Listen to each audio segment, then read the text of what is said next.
Oh, really cool. All right. Hey, guys. Happy Monday. It's your girl, Lex, and we're going to be discussing this upcoming eclipse in Libra on October 2nd. So make sure that you go get your popcorn. Popcorn sounds so good. Actually, I'm about to go make some. Get y'all popcorn, get y'all drink, get y'all water, hydrate yourself. It's Monday. We're going to get back to work. Like, y'all know how it is.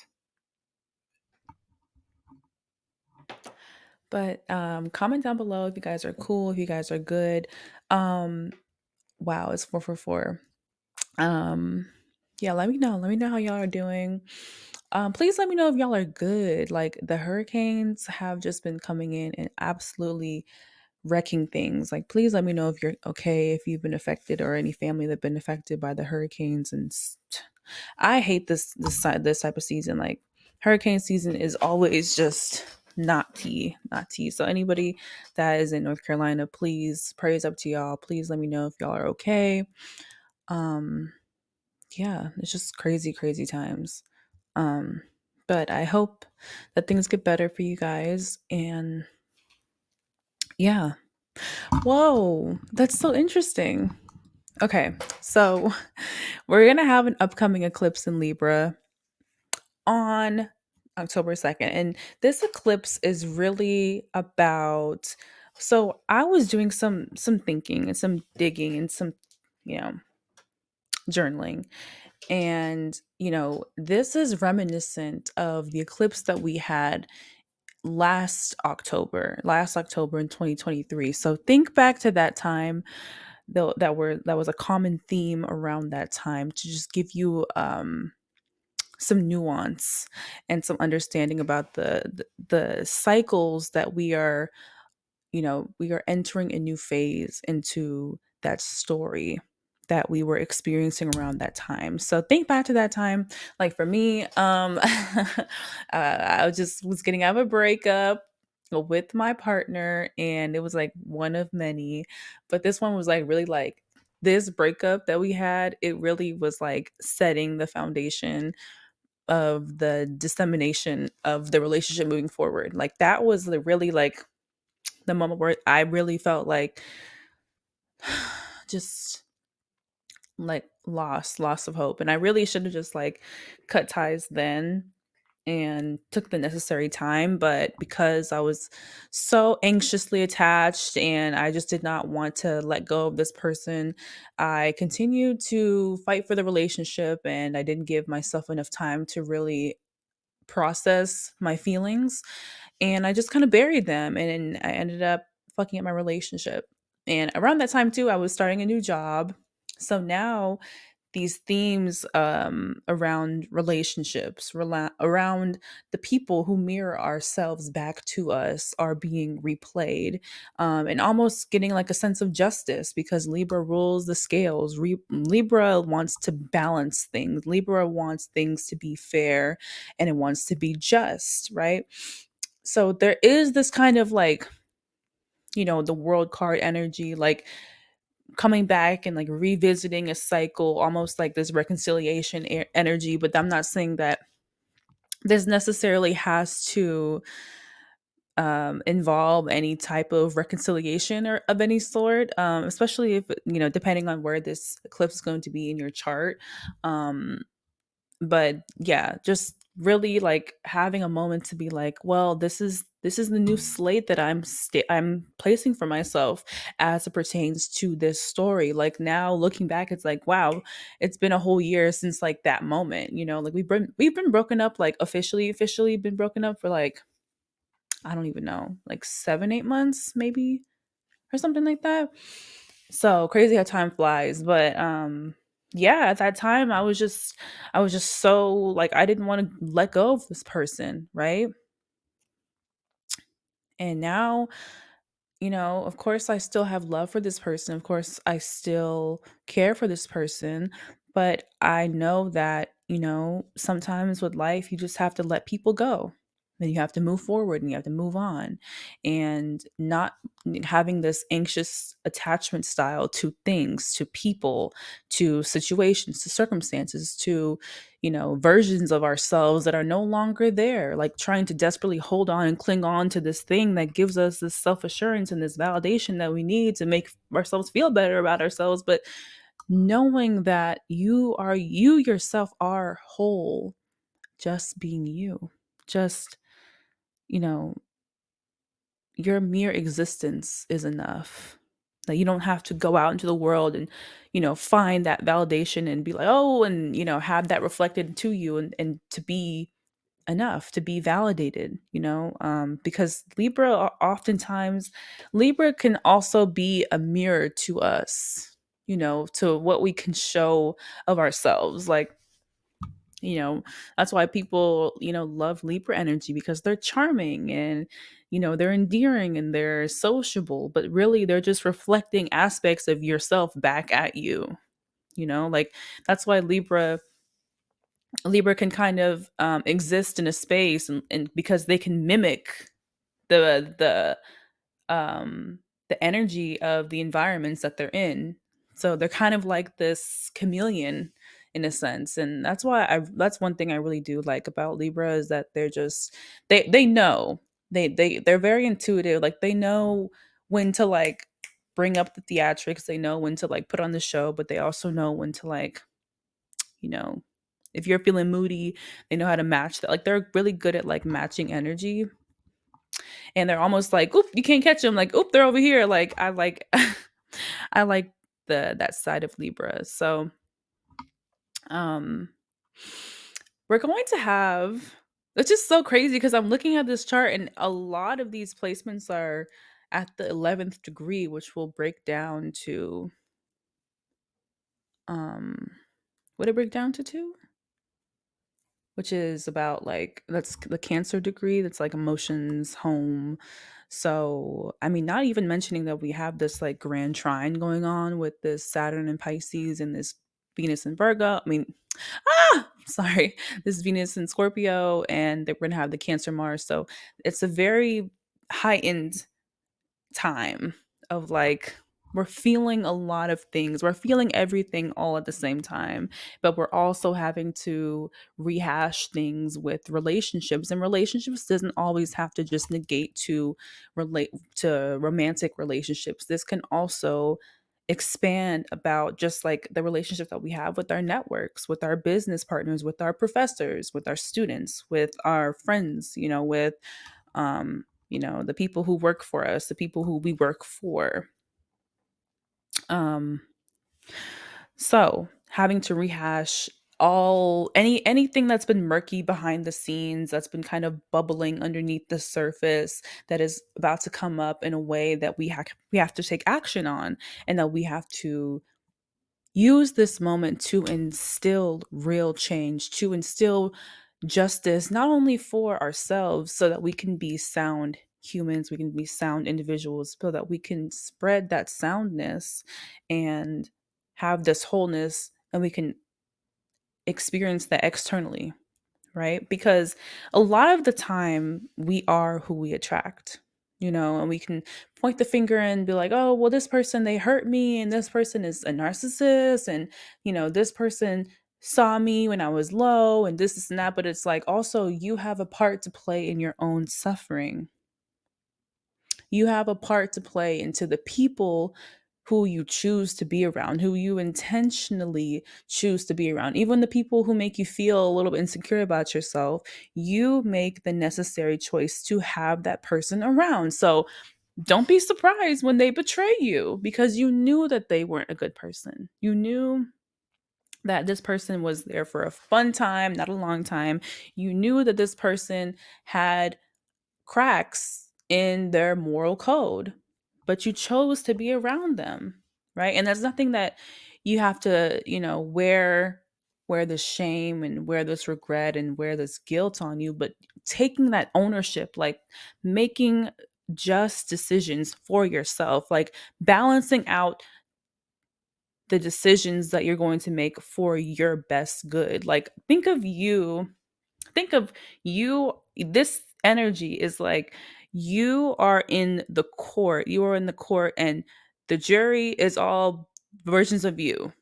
You are the defendant, but you also are the lawyer. Like you are fighting on behalf and you are advocating on behalf of yourself so that you can then be, found under some, instance of your value, of your credibility, right?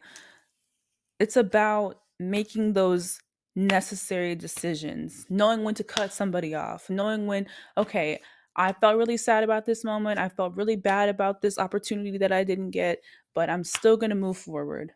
And like, you can like have a moment to reflect and be like, wow, this is crazy. I did this, I did XYZ, but you still get to move forward. You still get to get your justice. You still have to have that judgment about yourself. And what's so interesting is that we're going to have this eclipse is going to be conjoined with Mercury, right? And right now, um, we have so we have Mercury in Libra, and this is Mercury in Libra. So everything is ruled by this Venus and Scorpio. Okay. So it's about asking ourselves ways in which, we have been tethered to our own suffering, and ways in which they have presented themselves in the ways that we navigate relationships. What are you tethered to? What unconscious behavior are you tethered to that is keeping you stuck in a cycle of unfulfilling relationships? Not even just partnerships, but unfulfilling jobs, unfulfilling friendships, unfulfilling like networks. What are you tethered to? Like Venus and Scorpio, that's like the ultimate. That's the ultimate like undying dedication to something. And sometimes the undying dedication we have to something isn't always good for us, right? This like obsession of a version of ourselves, this obsession with getting to a certain point in life, this obsession with, well, when I have this partner I'll feel good, when I have this job I'll feel good, when I can just forget all of my trauma, then I'll feel good. But you tethering onto this outcome is only aiding in you being tethered to more shame and more grief and more guilt, right? It's not allowing you to have that harmony within yourself. This Libra energy. How can you instill harmony in all areas of your life? And it's not always going to be like that, realistically. But what are the ways in which you can maintain that as best as you can to your best ability, especially relationships, because relationships are everything. We're going to have relationships till the day that we die. We're going to have relationships with, the people who are in the hospital taking care of us, or the nurses that we have taken care of us, the grandchildren that come to visit us, or the other friends that we've had over the years, they come visit us, these relationships are the pivotal points to essentially provide you information about who you are. And this is a time for you to ask, who am I? What are the new belief systems in this version of who I am today?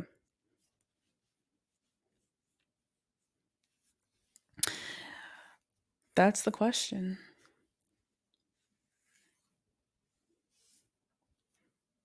What are ways, how can we stop showing up? How can we allow ourselves to integrate our shadow self?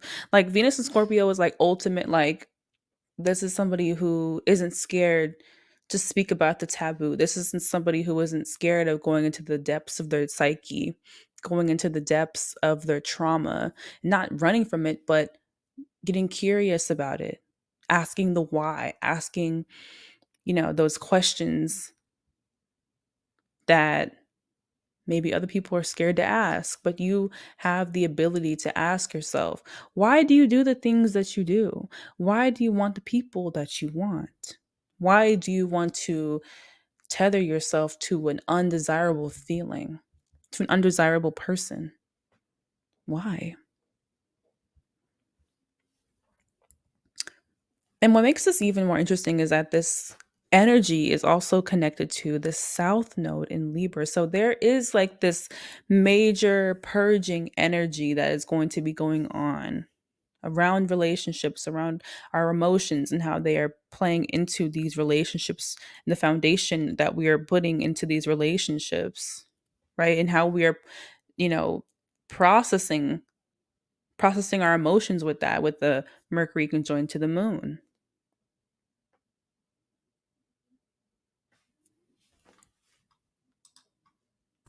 I heard somebody outside, just kind of like threw me off a little bit. I was in the zone. But yeah, like, the south node is energy that, we're trying to get away from, right? This is things that we've been comfortable doing. We've been comfortable being in relationships with other people. We've been comfortable trying to keep the peace and not try to ruffle feathers and, like utilizing this passivity. Ooh, child. Ooh, child, my ears are ringing. Hold on. Child, my ears are ringing. That like threw me off too. You threw me off. But y'all, what does that mean? I know there's like multiple different meanings, or like maybe I'm just like having this thing in my ear that's blocking it. But yeah, it's about, getting away from the ways in which we've been showing up and how, you know, we've allowed our unhealed shadow aspects of ourselves to infiltrate and penetrate these relationships. Even if they don't end up the best, it's like, what are ways in which we can still show up for the best, our best self for us that can, maybe ultimately improve the formation that we have with relationships moving forward. Not being scared of walking away, not being scared of letting people go, not being scared of allowing people to see you and to see you even when you're vulnerable, allowing people to understand that you are human, understand that you are going to make mistakes, that you are going to fall down, right? But you're going to learn from your actions. You're going to learn from your mistakes. You are going to learn how to be a good collaborator. You are going to learn how to be a good partner. You are going to learn how to be a better friend, how to be a better daughter, a better son, a better teacher, a better student, right? Because everything is about give and take. We all have to find a way to create value within our relationships, but it starts with you. It starts with us. It starts with the foundation that we have around ourself, right? Because the people that we have that come into our lives, they're ultimately shadowing and mirroring parts of ourselves, healed or unhealed, right? So when somebody comes into our life and they feel like, okay, this maybe I'm this person, I'm attracting this person because I'm kind of feeling like insecure in love. So then somebody emotionally unavailable pops up and you're like, okay, well, let me chase after them. And that makes you even more insecure because you're feeling like, oh, I'm not enough. I'm not enough. But when you realize, oh, this person is just not for me. Oh, okay, I'm just going to leave them alone and and honor that emotion, honor that feeling, honor that decision that you make that is ultimately for your greatest good. Okay. And especially, I think I wanted to do a video where I like break down where it's going to be in each house. Um, but I was just thinking about that. I was like, oh, snap. And it's so crazy. So I've been like, pulling cards on myself and just like general messages like, oh, y'all, tell me what's tea. And I've been getting the 2 of Cups nonstop. And I'm just like, girl, who is this? What is this? What does this mean? And I know that readily. This is two of the cups. This is emotions. Like this is the emotional relationship with another. Like the two people. Like if you see the symbol on the card, it's like two people and they're like, they have the cups. Like, you know. But I'm like, girl, what? Who is this? What does that mean? So then my cousin was like, oh, this could just represent you and like a business or you like in a collaboration with somebody like you at work, whatever. But then I was like, no, wait. I was pulling more cards and it was like the two cups and something else. And I'm like, this Libra eclipse is showing us how we can better mend the relationship that we have with ourselves, right? Because everything starts with us. Everything starts with us. Everything starts with us. And with this scorpionic energy, it gives it like an extra flair of like, hey, like this, we want harmony, we want balance within ourselves. But it's also asking us to go deeper, deeper down to the root cause, of the whys, of the psyche, of the subconscious, of the unconscious, ways in which, we unconsciously make decisions that are not of our highest good. Why? Because there is a disillusionment between you and yourself. This is the most important relationship that we have. Okay? Damn, I'm cooking. This is the most important relationship that you are going to ever foster. Okay? It's about us. It's always been about us. It's about bringing yourself back to self. Right? Not only just to get the external things, not only to get the person, whatever, but because the relationship with self matters more than the external, right? Because the external can go. The external can go and leave. The person that you want, the thing that you want, the career, that thing can leave, right? That thing can be long gone. But you're always going to have self. You're always going to have this relationship. So if you're not caring for this relationship, how can you care for the other relationships?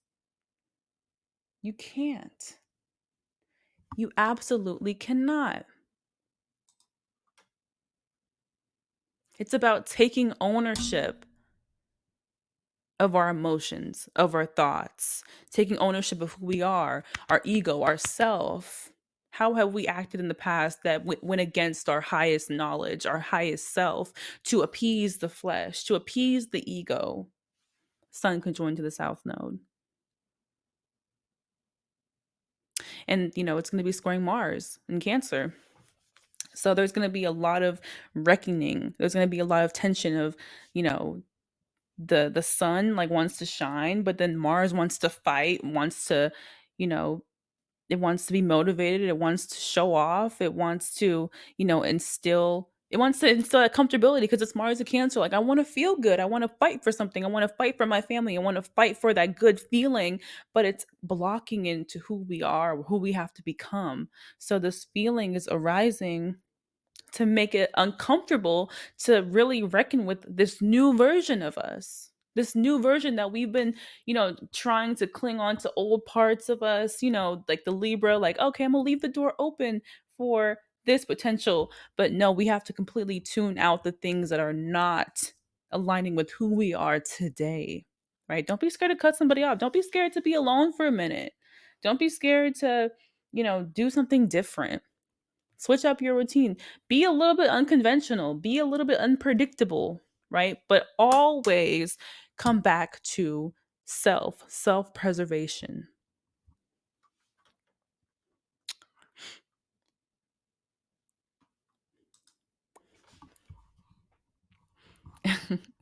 Yes, y'all, comment down below if you want me to do a longer video about each sign and how this eclipse is going to affect you. I just want to do like a little quick drive by because I have some things I got to do after this. But Yes, y'all. Libra risings, let me know how y'all been. Aries placements, Aries and Libra placements. I know y'all have been feeling it. Y'all have been feeling the change. Y'all have been feeling all of the tension, especially with the North Node and South Node in your signs. I completely understand, but it's for your greatest good. It's to make you stronger. It's to make you more of a baddie. Um, but once the nodes change, I think you'll feel a little bit of of a relief. Not only if you have like mutable placements, or if you have, even if you are like a cardinal sign, like I'm Capricorn. The Pluto has been on my sun for like 20 bajillion years, so I get it. I get it. I get it. I get it. But we're gonna make it through. We're gonna make it through. But heed my message for real, and I'm definitely gonna be taking it too. Because I mean, what's a good teacher if I'm not wanting to be a student as well? But yeah, you guys, this is it for me. I really hope that y'all have a great rest of your week. I hope that this set the tone for the week. I hope that you had a great Monday so far, whenever you listen to this. But yeah, you guys, let me know how you've been. But that's all for me. Until next time, you guys, and make sure, if you want to book a personal reading to see how this energy is going to affect you, make sure that you email me at goldenflamehealing@gmail.com. All right, y'all. Next time, I'll see y'all.